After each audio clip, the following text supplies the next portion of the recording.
So you wanna be the king of games, but your matches all end the same. I've got just what you need. Feel free to SMD. Hey everybody, Joseph Rothschild here, aka MBT, back with another episode of SMD, the quick and dirty way for filthy net deckers to no-skill their way to the top of the Master Duel ladder. Today we're looking at a deck that is literally unplayable in the TCG because, well, we're not perfect, but we know damn well not to let a card that summons 5 tokens remain legal. Presenting Tomahawk Turbo. But first, this video is sponsored by Yu-Gi-Oh! Pro Deck. Looking for a place that anyone can upload Master Duel decks and get feedback from the community? Want to give opening Master Packs a try without spending real money? Want to know the gem cost of a deck before you start building? Then head on over to www.ygoprodeck.com. Now let's take a look at Tomahawk Turbo. Technically, this deck is supposed to be called Adventure Armed Dragon Ruler Simorgh, but calling this thing Armed Dragon is kind of like calling Scythe Dagda decks TG Crystron Artifact. We're building entirely towards a number that is banned stateside, 42 Galaxy Tomahawk. This malicious machine requires 2 rank 7 materials and can, as an ignition, detach to summon as many tokens as possible to your side of the field. From there, 2 tokens become Conductor, a third makes Simorgh, and 2 remaining tokens can become Union Carrier. After that, you can activate the Union Carrier effect to equip Mist Valley Thunderbird to your Simorgh, and then proceed to end step, summon Mist Valley Apex Avian, and pass back to your opponent with literally infinite negates. Simply bounce the Thunderbird, special summon it, and repeat until your opponent's out of brain cells. If you've got the benefit of a normal summon, you can also make Masquerena for a Mekk-Knight Crusadia Avermax, which protects your combo from the battle phase. It's a silly who's who of banned cards that's only possible in Konami's most irresponsibly maintained format. So if this strategy is so good, why wasn't it played in paper? Well, firstly, hand traps eat Tomahawk alive. A well-timed Veiler or Imperm beats the entire line. Secondly, there just weren't any really powerful rank 7 spam strategies.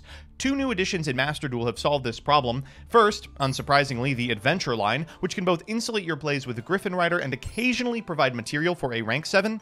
And second, Armed Dragon Pile is the missing link in the Armed Dragon series of monsters, which nets you easy access to powerful cards like Tempest, the single legal dragon ruler, without committing to your normal summon.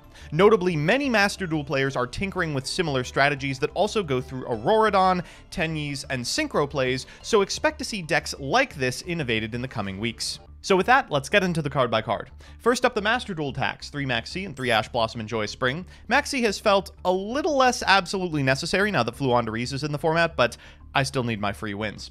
After that, we've got 3 copies of Armed Dragon Thunder level 3. The Armed Dragon Thunders all have the same effect. They can discard a monster from the hand to tag into the next step of the cycle, 3 to 5, 5 to 7, and if they are discarded to activate the effect of a dragon-type monster, they get a little bonus effect. Armed Dragon Thunder level 3 draws you a card. Armed Dragon Thunder level 5 allows you to add a level 5 or higher Wind Dragon from your deck to your hand, and Armed Dragon Thunder level 7 allows you to add an Armed Dragon card from deck to hand.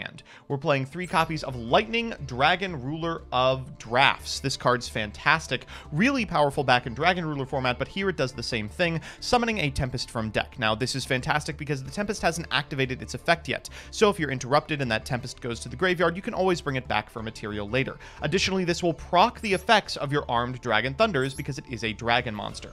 We are also playing 3 copies of Pile Armed Dragon. This card does everything. You can send a Wind Dragon or another level 7 or higher dragon monster from your hand to the graveyard to special summon it. Then you can send an Armed Dragon monster from your hand or deck to the graveyard to target a face-up monster you control, and that targeted monster gains attack equal to the level of the monster sent by 300. If you have 1 Wind monster and him, you can send him to the graveyard to summon Pile Armed Dragon, then use Pile Armed Dragon to send a 5 to graveyard to add a Tempest, then you've got material for the Tempest. That's the 7 on its own.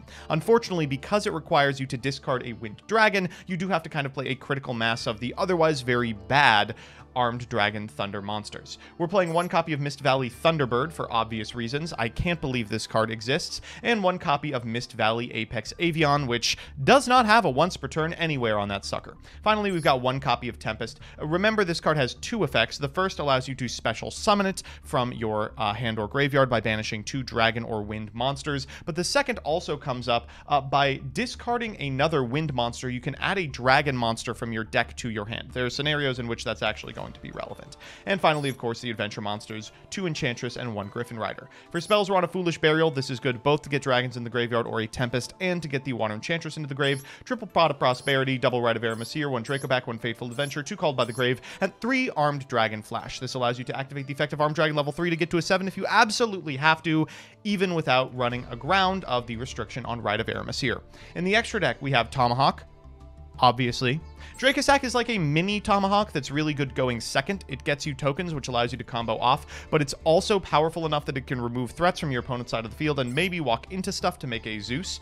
We're playing a lot of Link monsters, a copy of Link Spider for shenanigans, 1 Crystron Halqifibrax, a Nightmare Phoenix, a Harping Conductor, an IP Masquerena, a Union Carrier, a Unicorn, a Simorgh, and Mech Knight Crusadia Avramax, an Apollosa, and an Access Code Talker. We're also playing 1 copy of Shooting Riser Dragon. I don't really like this monster's ignition effect, though it's very powerful if you're playing a deck that includes snow.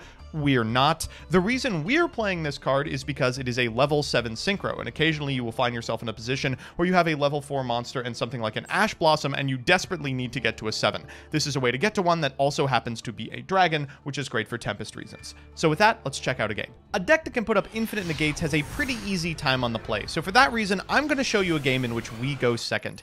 Here's what this deck is capable of doing when it's interrupted.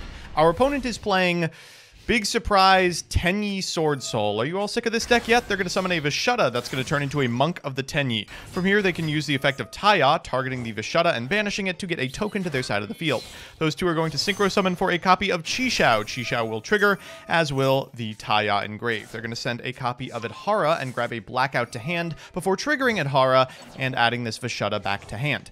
Afterwards, they're going to be able to activate Sword Soul Emergence to get themselves a copy of Long Wan, which will discard the Vishuddha to summon itself and a token to their side of the field. They will end on a Baron, a Blackout, a Chisao, and unfortunately an additional monster to proc the Blackout even if I'm able to destroy the Chisao. We'll draw for turn, and this is an interesting one. We'll begin with Foolish. They will Ash this, come on. We'll follow up with Flash. That does bait the Baron. I find that if you chain while a Baron's on field, usually people will negate it. Thankfully, that's an activate once per turn, so we will be able to do it. We'll go for the Armed Dragon level 3 here. That'll bait the Chisao, and now I've got an idea. Let's go for the 7 engrave to get a copy of 5. From here, we can activate the Drafts in hand in order to summon a copy of Tempest, then trigger the 5 in order to grab Pile Armed Dragon. Afterwards, we can go for a copy of Nightmare Phoenix to snipe off that Blackout while I don't have 2 monsters on my side of the field. We'll go to the battle phase and clear our own Phoenix so we can then summon Wandering Griffin Rider in main phase 2, follow it up with a Tempest from the graveyard, and now, baby, it is Tomahawk time. We'll go for number 42 Galaxy Tomahawk here in the EMZ so that we can summon the maximum of 5 tokens to our side of the field. 2 of those, of course, are going to become a Conductor, but here we're going to have to do a little bit of cleanup duty. We're going to go 2 into IP Masquerena, and then again for a copy of Nightmare Unicorn, and then again for a Link Spider, just trying to get additional attributes on the field at this point because, unsurprisingly, we're going to make an Access Code Talker. We'll go for the Access Code here. We're going to banish this copy of Unicorn in order to pop our opponent's Perone. We're going to banish this copy of IP Masquerena in order to pop the Chisao, and we probably also should go for the Link Spider to pop the Monk of the Tenyi. Finally, we're going to end our turn with a Simorgh, Bird of Sovereignty, 1 negate versus the 2 cards in our opponent's hand, until I see the last remaining card is Gamma. Oh god, okay.